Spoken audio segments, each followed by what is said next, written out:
What's up mga kalong? Ngayong araw ay panibagong video na naman ang ating babahagi. Una ay piprituhin muna natin ng medyo toasted po yung ating karning baboy. Ito po ay laman lang po talaga, as in laman lang talaga, yung casing po yung ginamit namin dyan. At saka nilagyan ko lang ng marination, kunting gawgaw, merong timpla ng toyo ng asawa po. Syempre hindi na mawawala yan. At saka syempre yung gayuma natin dyan. Hindi yan mawawala sa ating panimpla. At saka naglagay rin po ako ng konting oyster sauce at saka para malinamnam at saka konting chicken powder. Ayan, pag okay na po, isip aside lang po natin siya at saka mag-prepare na po tayo ng ganyan, carrots at saka syempre may sibuyas at saka sili. Bali yung sili finger po yung ginamit ko dyan at saka yung sili labuyo lang po.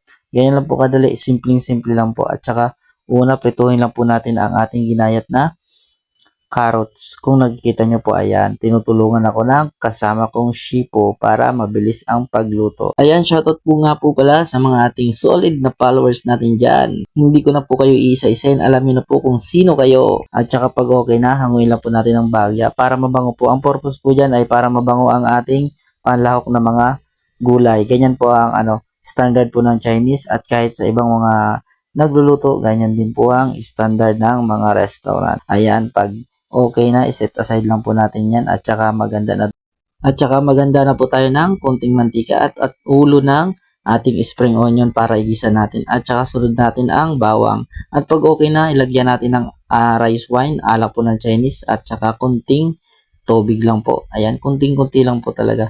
Hindi sobrang dami kasi parang stir fry lang po kung tawagan yan. Wala po tayong i-add na chili flakes. Ang i-add lang po natin dyan ay toyo, oyster sauce, syempre gayoma. At hindi mawala yung toyo ng asawa mo. Ayan. At saka konting pampakulay.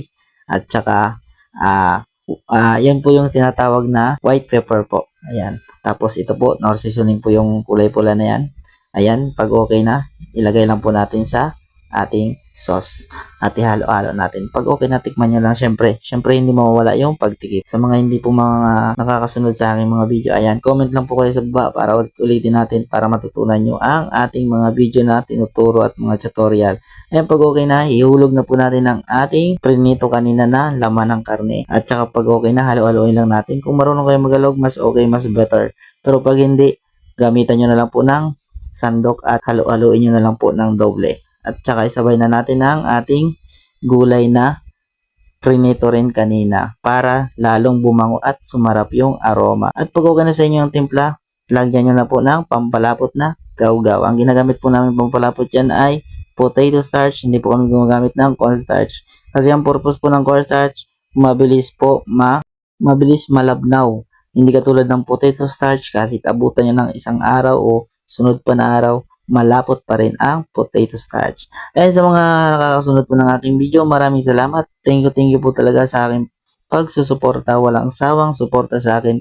Hanggang dito na lang ating video. Sana may naitulong naman ako panibagong share sa inyo. Maraming salamat. Goodbye and God bless everyone. Nice!